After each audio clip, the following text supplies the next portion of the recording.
Entonces, es coautor del libro El futuro de las profesiones. Lo he puesto porque yo no me lo he leído, Iñaki, pero bueno, las reseñas son buenas. Y este libro lo escribió con su padre, además. Y es un libro que se publicó en 2016. A World Without Work es un libro bastante actual, que la primera publicación se hizo en 2020, ¿no? Justo antes de empezar la pandemia, ¿no? Recién iniciada la pandemia. Por eso también ha tenido un impacto tan grande, ¿no? entre los lectores.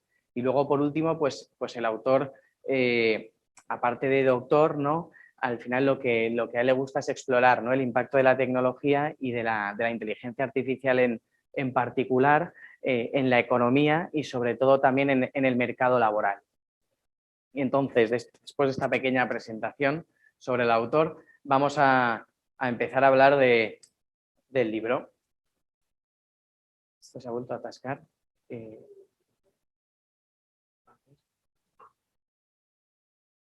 Ahora, sí, vale, efectivamente, ¿no? Entonces, el mundo del trabajo siempre ha estado sujeto a distintas revoluciones tecnológicas, ¿no? Y estas revoluciones siempre han supuesto un cambio en la conducta y en el modo de hacer, ¿vale? De los distintos puestos de trabajo. Entonces, durante la primera revolución industrial, ¿no? Entre 1760 y 1840, se pasó de una economía rural, ¿no? Después de la aparición de las primeras máquinas, a una economía industrial, ¿no? Una economía mecánica, donde básicamente lo que pasaba era que los trabajadores sufrieron un desplazamiento laboral del campo a las fábricas. Vieron cómo la aparición de las máquinas como fuerza sustitutiva les quitaba los puestos de trabajo. Entonces, esto generó de alguna forma cierta ansiedad social, ¿no? Efectivamente, porque las máquinas sustituyen a los trabajadores e incluso creo que surgen algunos movimientos, creo que se llaman ludities, ¿no? En contra de la evolución tecnológica, de la innovación, a causa de esta propia ansiedad social, ¿no? El caso es que pasa algo parecido con la segunda revolución industrial, ¿no?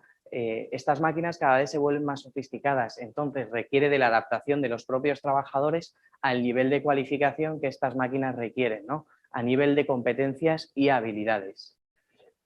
Y bueno, hasta el día de hoy, ¿no? Podemos pasar en 1970, hubo un boom tecnológico, ¿no? Donde las máquinas empezaron, en cierto sentido, a afectar, a disminuir las horas de trabajo por persona, ¿vale? Esto es una cosa que vamos a ver a lo largo de todo el libro, ¿no? Cómo las máquinas invaden distintas tareas y, por lo tanto, reducen el tiempo de trabajo de muchos trabajadores en muchos puestos y tareas, ¿no? Pero el autor no siempre lo ve como una amenaza, ¿no? De hecho, pone el ejemplo de Alemania en el propio libro, que dice que es el país más productivo de Europa y es el país donde menos horas se trabaja, ¿no? Entonces, ¿qué pasa? Que la aparición de las máquinas no solo afecta a la cantidad de trabajo, sino también a la naturaleza del mismo, ¿de acuerdo? Luego entraremos porque habla de cómo afecta esta naturaleza del trabajo, ¿no? Pero para el autor, ¿no? existen dos fuerzas principales que son las que van a determinar en cierta medida cuánto de desempleo tecnológico hay, ¿vale? A nivel social, a causa de, efectivamente, este progreso tecnológico, ¿no? Esta evolución de las máquinas. Entonces, lo primero es una fuerza sustitutiva, ¿no? Como hemos ido viendo, en la que las máquinas invaden ciertos puestos de trabajo, ciertas tareas, ¿no? Y desplazan a los trabajadores de sus puestos de trabajo. Pero luego también hay una fuerza complementaria, ¿no?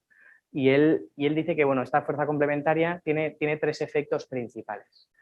El primer efecto es que aumenta la productividad, ¿vale? Para el autor, ¿no? Para Daniel Susskind, las máquinas nos ayudan a ser más productivos. Y un ejemplo muy claro, por ejemplo, es el del taxista y el del GPS, ¿no? El taxista, antes se veía obligado a memorizarse todas las calles de memoria, a saber las distintas rutas del punto A al punto B, no podía predecir, salvo en las horas puntas, cuándo iba a haber más o menos atasco, ¿no?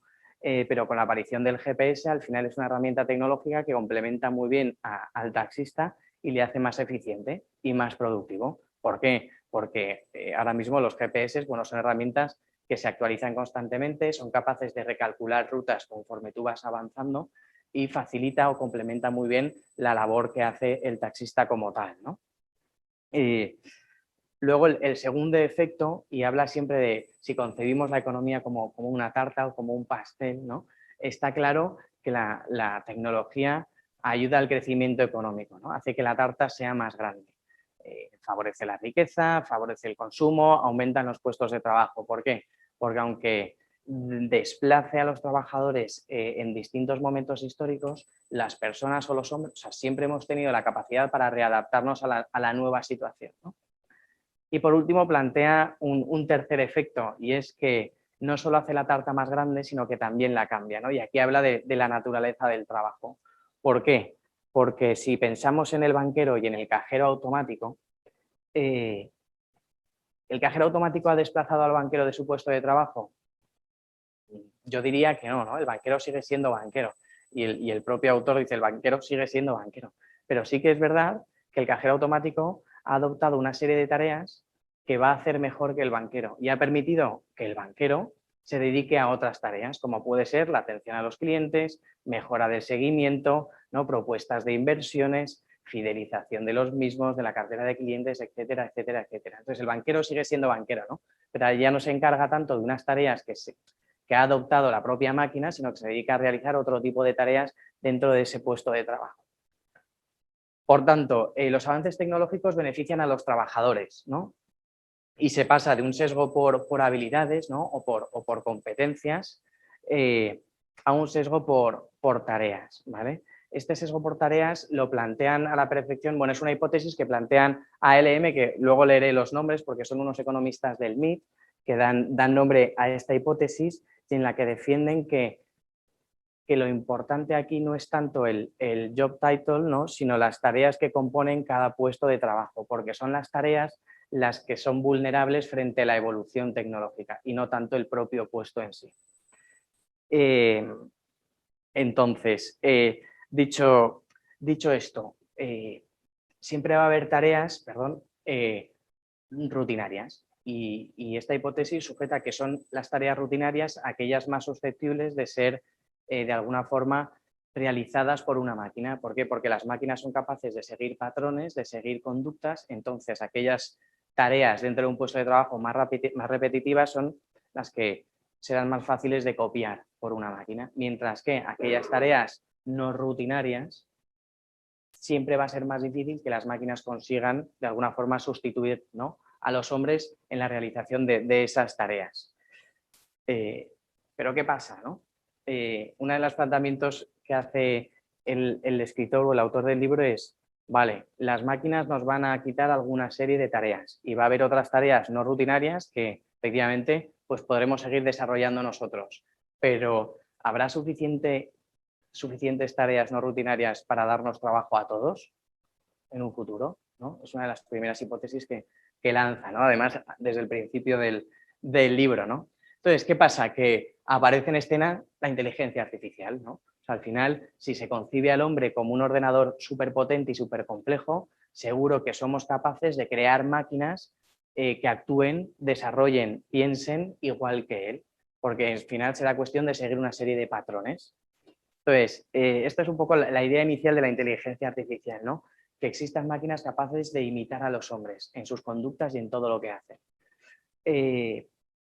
Y a su vez esta es la propia limitación que tienen. ¿Por qué? Porque se dan cuenta de que las máquinas no son capaces de razonar como lo podría hacer una persona. ¿Vale? Hay una serie de tareas, ¿no? que requieren creatividad, que requieren entendimiento, que quizá una máquina todavía no está preparada para llevar a cabo. Pero en 2012 hay un Big Bang, ¿no? dentro de la inteligencia artificial, por decirlo de alguna forma. Entonces, ¿qué pasa? Que la propia inteligencia artificial es capaz de pensar por ella misma. Es decir, ya no necesita patrones de conducta para tomar decisiones. Por lo tanto, estas tareas no rutinarias también se van a poder, en un futuro, se van a ver afectadas, por este tipo de tecnología, ¿no? ¿Y cuándo va a llegar esta tecnología? ¿no? Bueno, el autor no dice cuándo va a llegar porque es difícil de saberlo, pero sí que es verdad que dice que va a llegar más pronto que tarde, ¿no? por decir de alguna forma. Y esto que parecía impensable, ¿no? que hay ciertas tareas que las máquinas nunca van a ser capaces de de realizar, pues a través de la inteligencia artificial, a través de estas nuevas tecnologías y esa capacidad de las máquinas de desarrollar pensamientos por ellos mismos, tomar decisiones en base a patrones y sistemas algorítmicos, bueno, va a llegar, ¿no? Entonces tenemos que estar preparados, ¿no? En cierta manera. Por tanto, la amenaza, ¿no? O sea, pasamos ya como a la segunda parte del libro. Hemos hablado del contexto, hasta aquí hablamos de las máquinas, históricamente, lo que tenemos y lo que va a llegar. Entonces,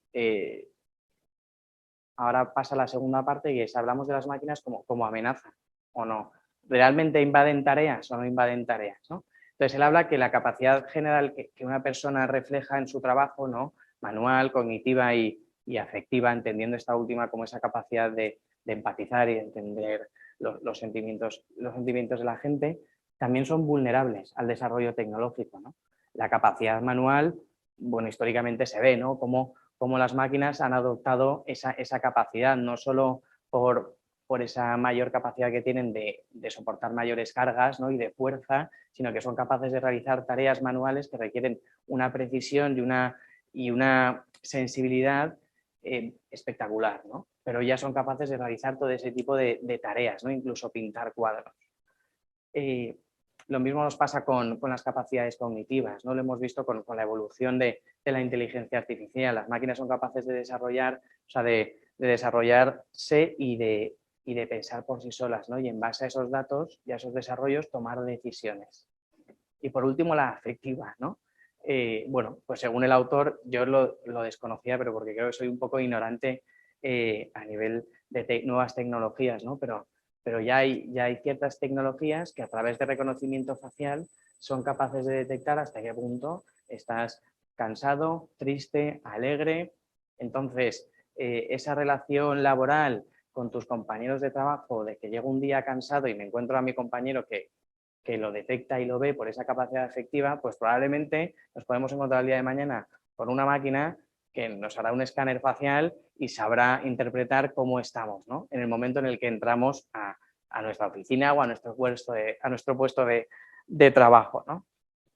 Entonces, esta invasión de tareas, según el autor, va a desencadenar en dos tipos de desempleo, ¿vale? El desempleo tecnológico friccional, no entendiendo el desempleo friccional como ese tiempo que tarda un trabajador en dejar un puesto de trabajo y encontrar otro, ¿vale? Y luego también el desempleo tecnológico estructural. El desempleo tecnológico friccional dice que se va a acentuar especialmente por tres desajustes, ¿vale? Que se van a dar debido a la evolución tecnológica. El primero es un desajuste de habilidades. ¿Por qué? Porque conforme ha avanzado la tecnología, la sociedad, los puestos de trabajo, nos hemos ido adaptando de alguna forma a las capacidades o competencias que requería ese nivel tecnológico del momento, ¿no? Pues pasamos del campo a las fábricas, de las fábricas a las oficinas, ¿no? Entonces, ¿qué pasa? Que se inicia automáticamente una carrera entre tecnología y trabajadores, pero siempre siendo nosotros los que nos tenemos que adaptar a lo que nos pide la tecnología de hoy en día, ¿no? Entonces, somos incapaces, en cierto sentido, de generar una situación de superioridad, ¿no? frente a las máquinas. Entonces, mientras no seamos capaces, ¿no?, de generar esta situación de superioridad, nos vamos a ver siempre dependientes del desarrollo tecnológico. Luego, también habla del desajuste de identidad. ¿Por qué? Porque, como hemos visto antes, la evolución tecnológica requiere de una actualización constante, ¿no? Y la gente pues, empezó a invertir mucho en educación y a formarse para adquirir una serie de competencias y habilidades que le iban a permitir trabajar con las máquinas y no verse desplazados por esa fuerza sustitutiva. ¿Cuál es el problema? Que nos encontramos con gente muy cualificada ocupando puestos de trabajo para los que están sobrecualificados. ¿Y esto qué genera? Pues esa crisis de identidad, ¿no? Una crisis de identidad por la cual la gente prefiere estar desempleado a trabajar en un puesto de trabajo que no está bien valorado, que a nivel social no está reconocido o por el propio trabajador, ¿no? Por el mero hecho de sentirse sobrecualificado. Y por último, hay un desajuste de lugar. ¿Por qué? Él habla de que efectivamente la tecnología es capaz de generar puestos de trabajo, sí, pero bueno, no siempre va a generar los puestos de trabajo allá donde el propio trabajador lo requiera.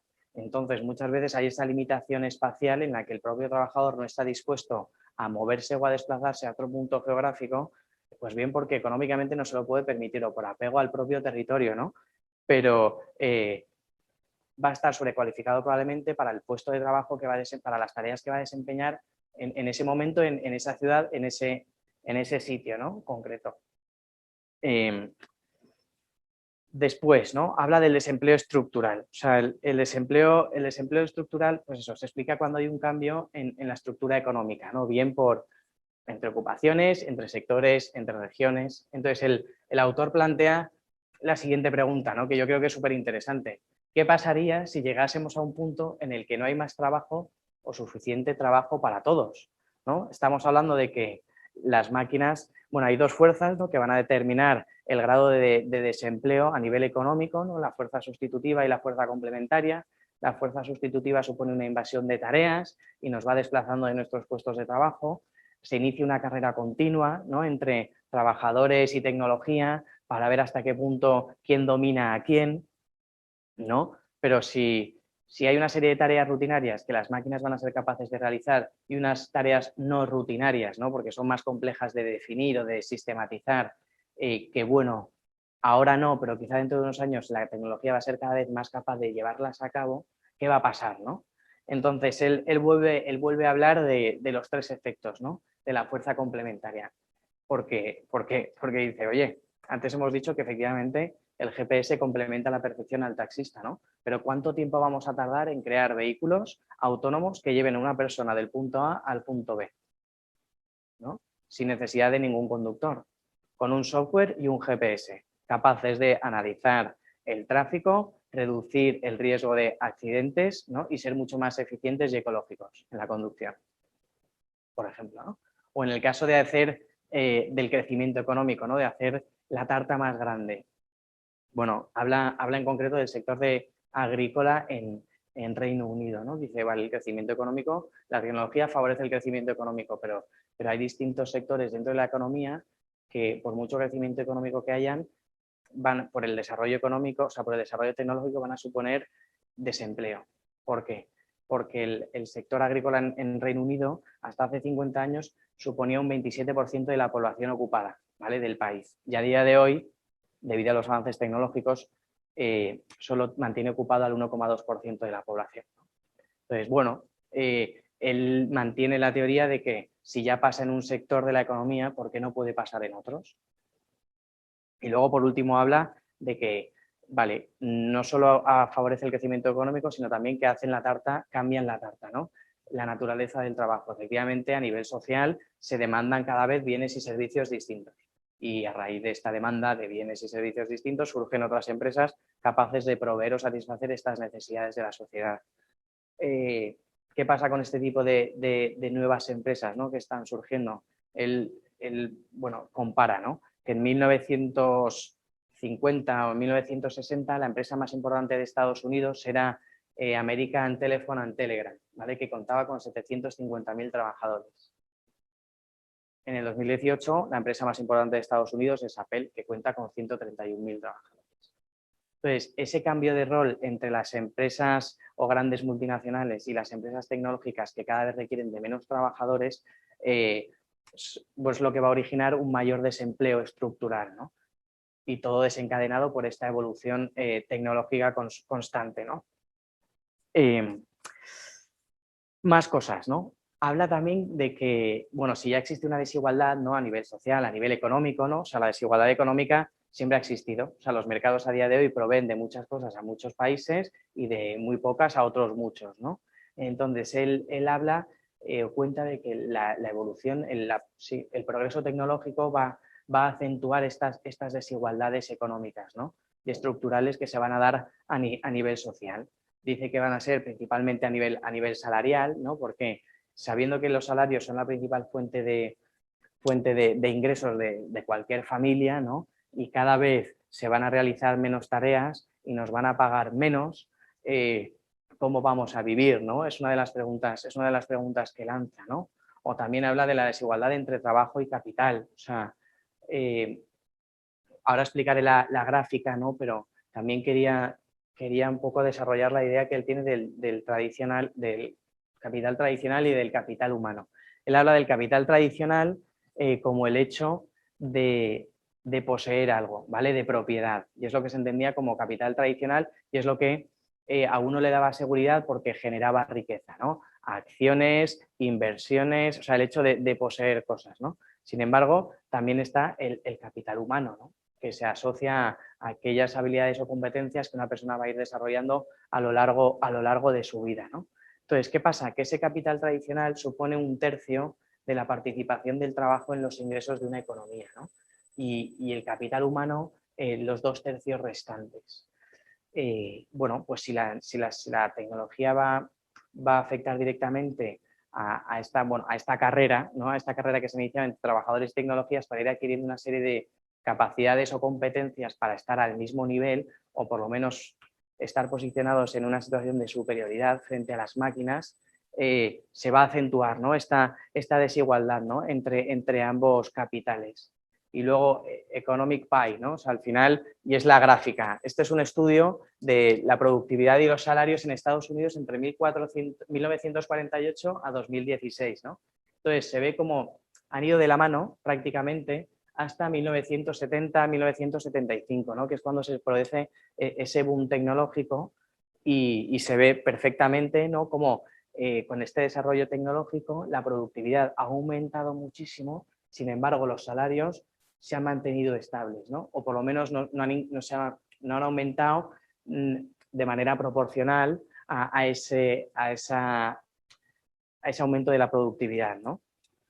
A nivel económico, ¿no? Entonces, ¿cuál es el resumen, ¿no? De esta amenaza? Bueno, que hay un problema de distribución, ¿no? Y que la riqueza, bueno, que no es una cosa nueva, ¿no? Sin embargo, estos avances tecnológicos van a suponer un problema de distribución y de desigualdad y es una amenaza para la que también tenemos que estar preparados, básicamente. Ya entramos más o menos en la recta final, ¿vale? Del libro, porque él habla de cómo vamos a responder ante esta amenaza tecnológica, ¿no? Y lo pongo entre comillas porque bueno, es una amenaza, ¿no? Pero a la vez también complementa, puede favorecer la productividad, generar nuevos puestos de trabajo, pero a la vez nos quita. Bueno, entonces, cuando él pregunta o ya estudiaba a muchos autores que trabajan este tema de la tecnología y del empleo, muchos dicen que, bueno, la única forma de combatir contra la tecnología es we need more education, ¿no? O sea, necesitamos más educación. Entonces, se plantea un problema en el sentido de que si vamos a ser capaces de formar a las personas en aquellas competencias o habilidades que la tecnología nos va a solicitar, ¿no? Por esta carrera que se da entre tecnología y trabajadores. Entonces, en este sentido, ¿qué pasa? Que en los siglos XVIII y XIX la gente apenas invertía en capital humano, ¿no? En competencias, en habilidades, en formarse.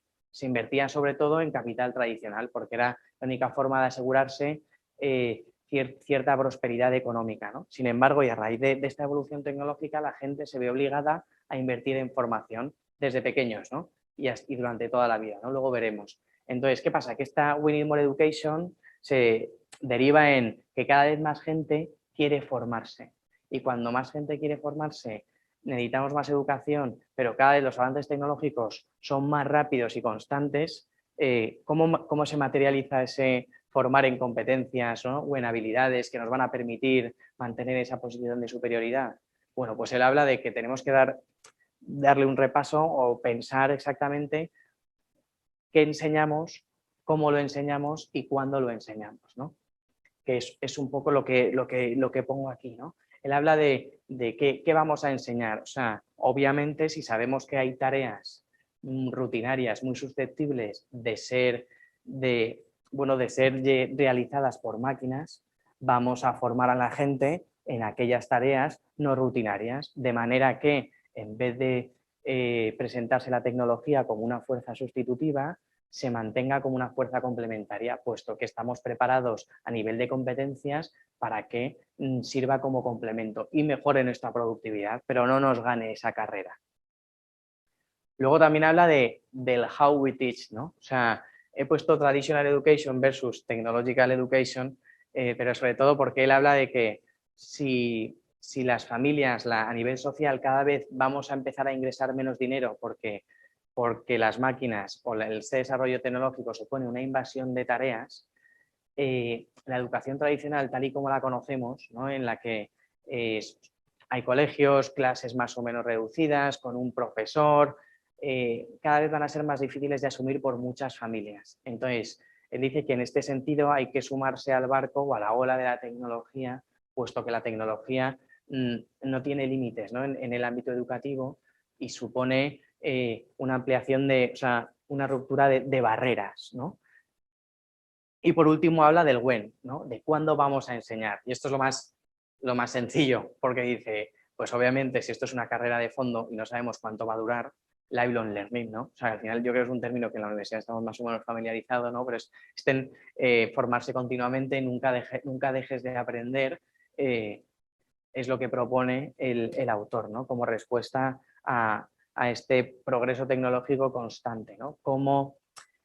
¿Por qué? Pues porque efectivamente si la tecnología no va a parar de desarrollarse, nosotros no podemos pararnos. O si nos permitimos el lujo de pararnos, tenemos que ser conscientes de que nos vamos a quedar obsoletos.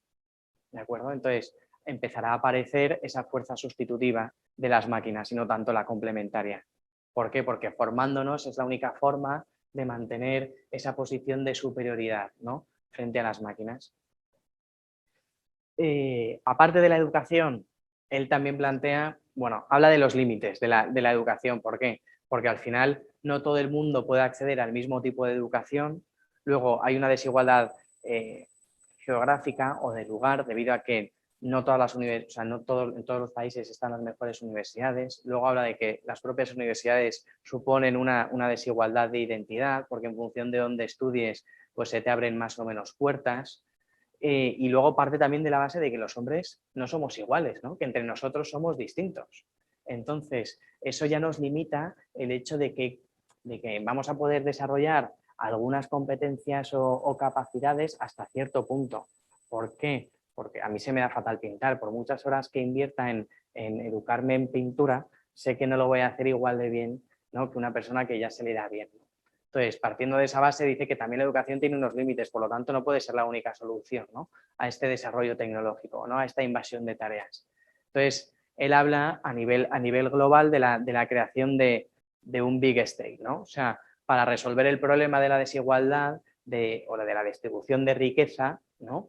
Él plantea que tiene que haber un Estado que se posicione dentro del mercado laboral y sea capaz de regular la riqueza y repartirla en función de las necesidades. ¿Por qué? Porque él insiste en que todo este avance tecnológico, él no sabe cuándo, pero sí que está claro que no se va a dar a la vez en todos los sitios del mundo, ¿no?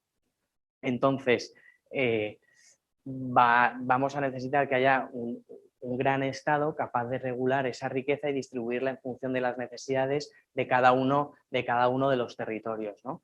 Y luego ya propone fórmulas económicas, en las que podemos entrar más tarde, ¿no? Si queréis, pero avanzar más allá del área del trabajo requerirá pues algo así como un ingreso básico universal, ¿no? Aunque él prefiere denominarlo ingreso básico en función de la capacidad, ¿no? de cada uno.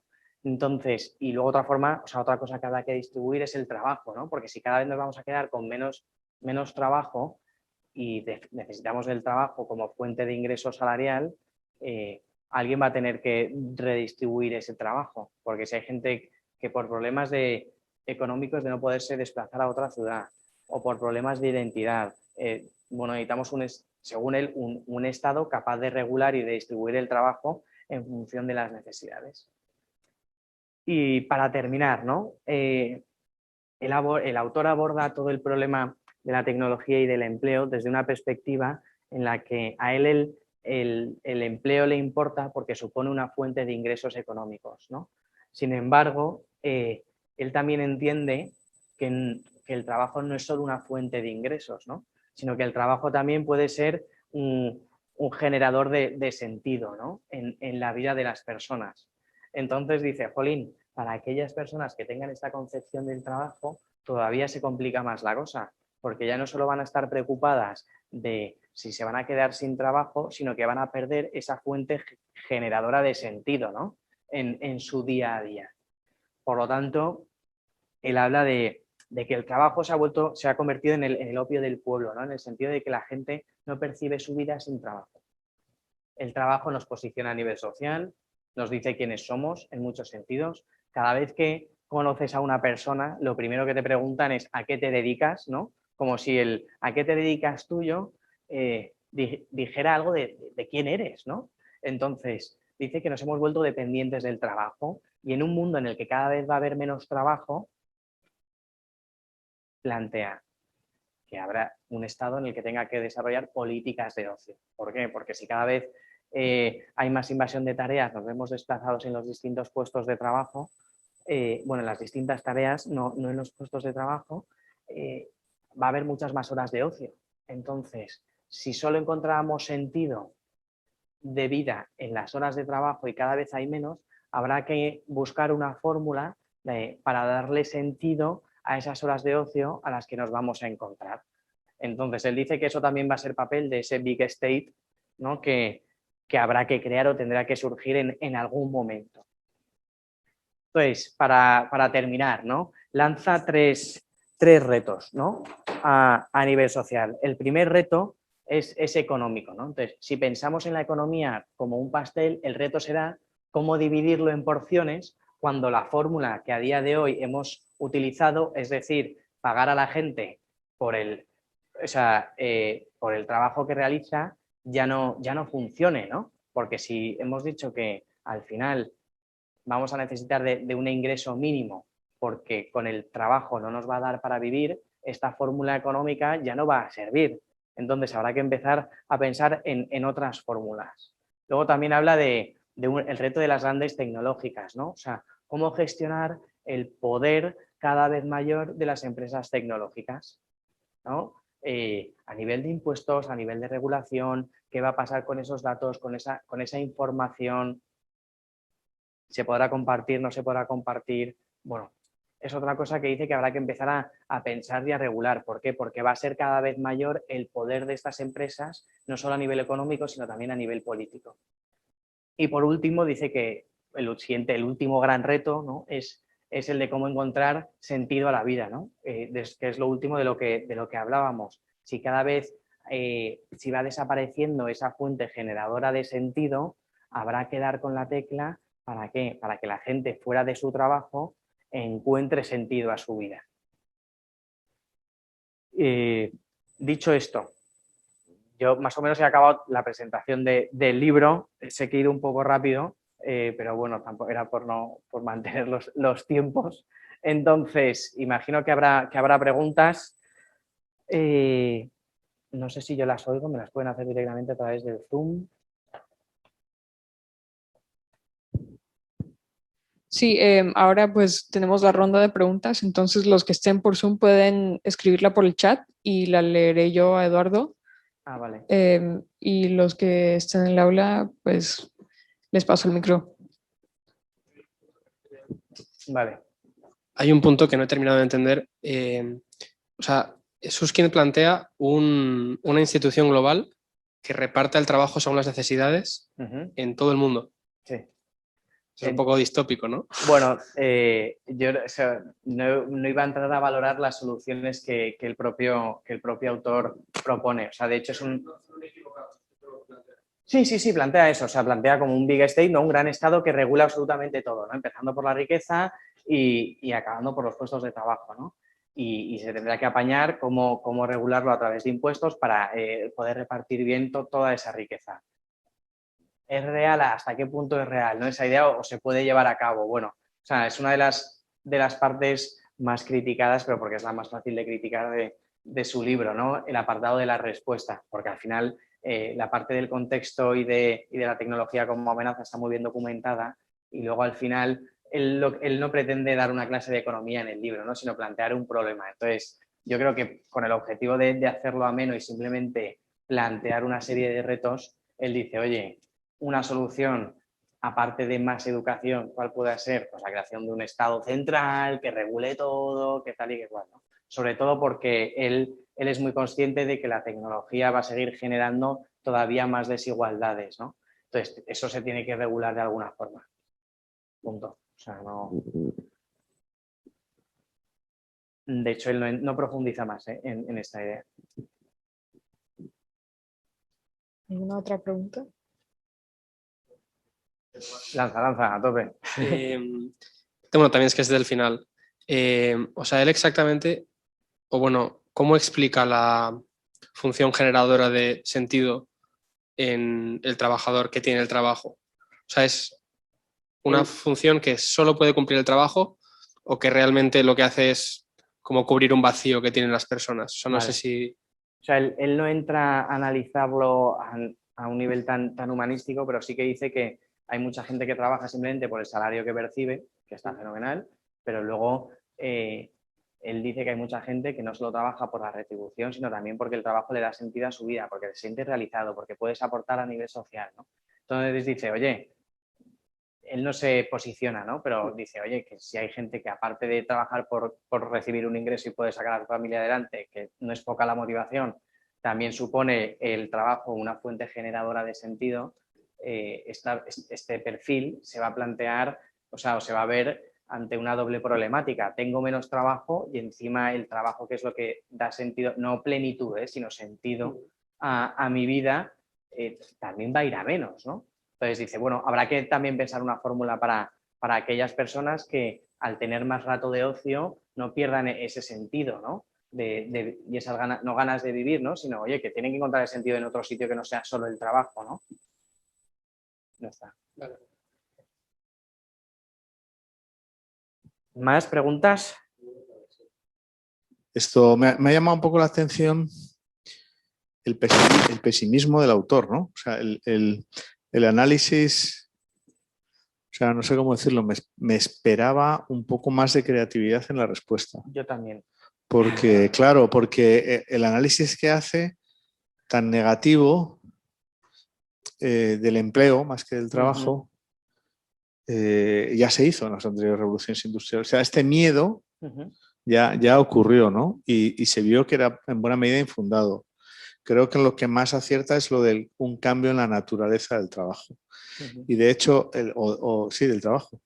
Y de hecho, de lo que ahora estamos hablando es más bien de empleo. Y ese empleo, antes de la primera revolución industrial, no existía, no había empleo. Había muy poco empleo. La gente trabajaba en su parcela, ¿no? En sus cosas, era autárquico todo, o mucho, ¿no? Entonces, ahí es cuando se inventa el trabajo, ¿no? Y ya hubo ese miedo de las máquinas cosechan y siembran muchísimo más rápido y con más constancia y más horas que el ser humano, etcétera, etcétera, ¿no? Y lo que vemos que eso a lo que ha llevado es un avance material de la humanidad. O sea, justamente a lo contrario de lo que se temía, ¿no? Entonces, no sé, a mí me parece que ahora es muy difícil, ¿no?, de predecir el futuro. Creo que, no sé, me sorprende, ¿no?, un profesor de este nivel que toda su predicción sea como lo que ya estamos viendo, por así decirlo, muy evidente. Sí. Y por otro lado, que no diga, bueno, igual es el momento de efectivamente, un nuevo cambio de la naturaleza del trabajo y que a lo mejor efectivamente ya no va a haber tanto empleo, pero que el sentido de la vida humana no es solo en el empleo, porque entonces solo hubiera existido en los 2 últimos siglos, ¿no?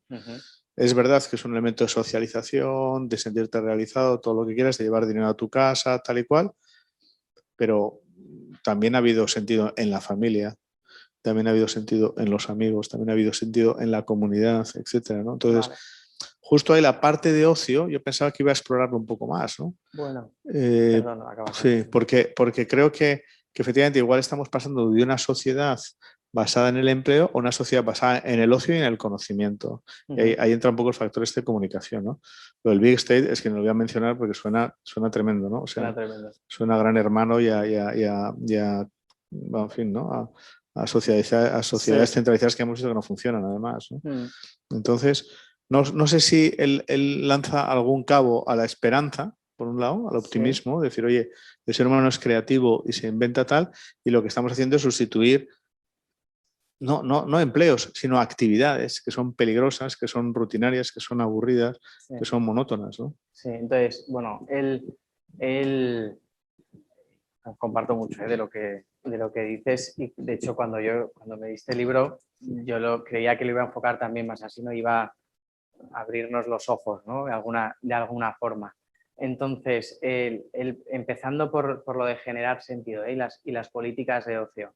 O sea, él dice que efectivamente vamos a tener que invertir mucho tiempo en pensar en políticas de ocio, pero el Estado, dice que el Estado ya lo hace, ¿no? O sea, con las pensiones, lo hace favoreciendo ciertos voluntariados a nivel nacional o a nivel internacional. O sea, siempre van a poder generar actividades que de alguna forma rellenen ese vacío que puede dejar el hecho de estoy menos horas trabajando, ¿no? en mi puesto de trabajo.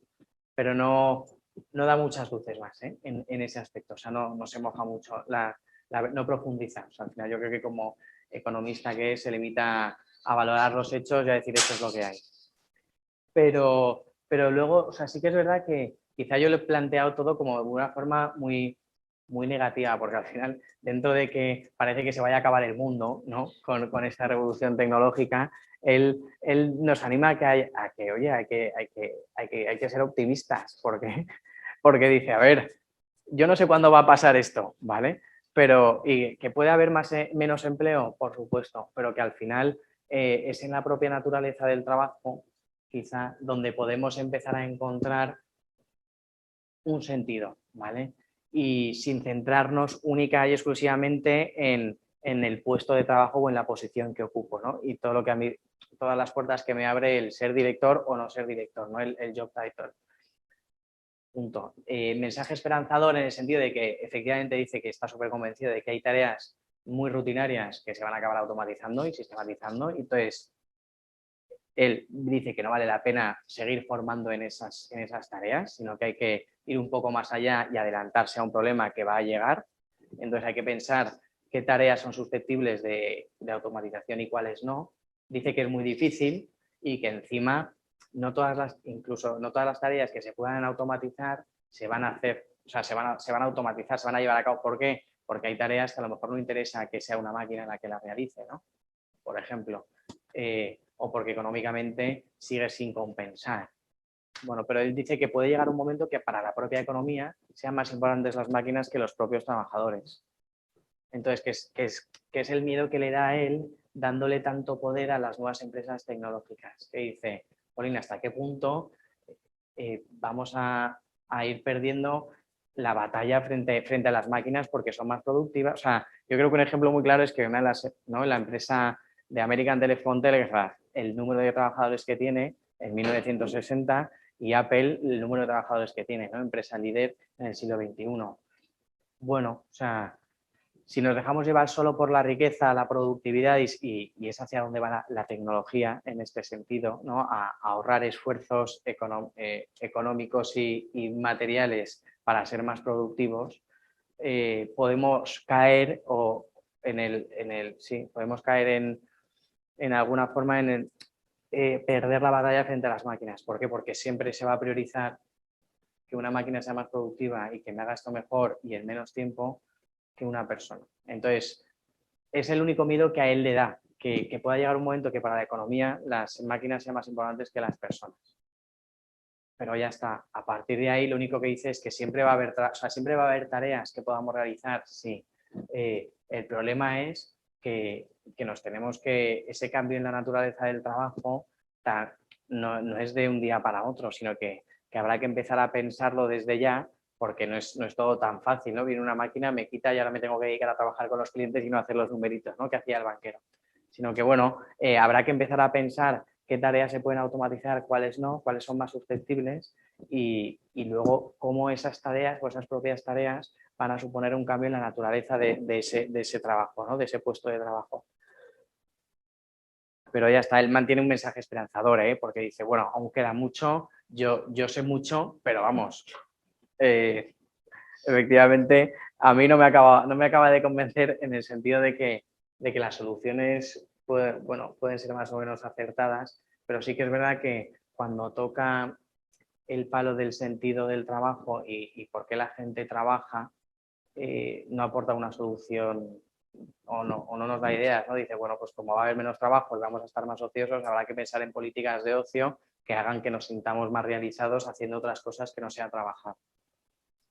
Básicamente. Y ahí se queda, ¿eh? O sea, no avanza. O sea, esa es la pena, ¿no? Que yo creía que nos iba a abrir ahí un poco más, pero no, de hecho, y a ver si lo encuentro aquí.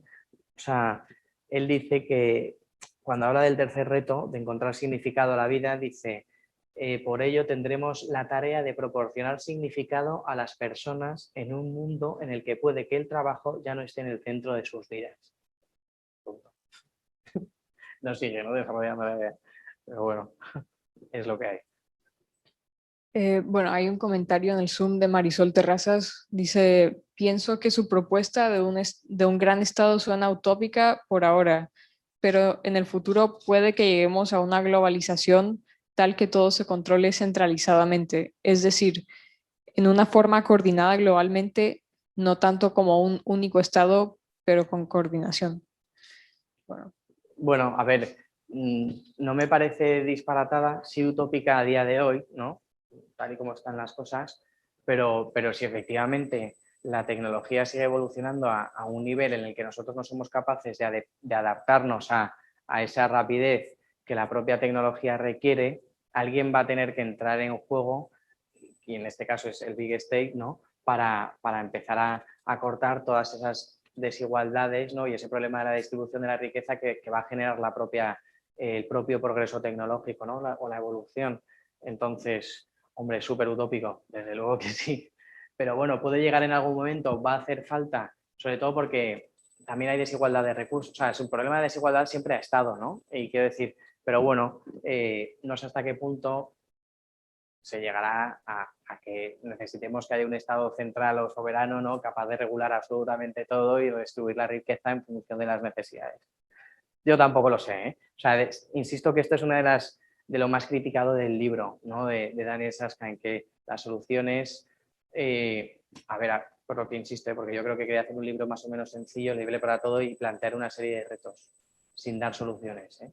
Simplemente decir, oye, esto es lo que hay, venimos de aquí, esto es lo que nos está pasando, la tecnología está evolucionando en esta dirección, cuidado con lo que puede pasar, ¿no? Creo que vale la pena empezar a pensar en estos tres retos, ¿no? El económico, el que pasa con las grandes tecnologías y, por último, qué hacemos con aquellas personas que para ellas el trabajo es una fuente generadora de sentido, ¿no? En más aspectos, ¿no? No solo el económico.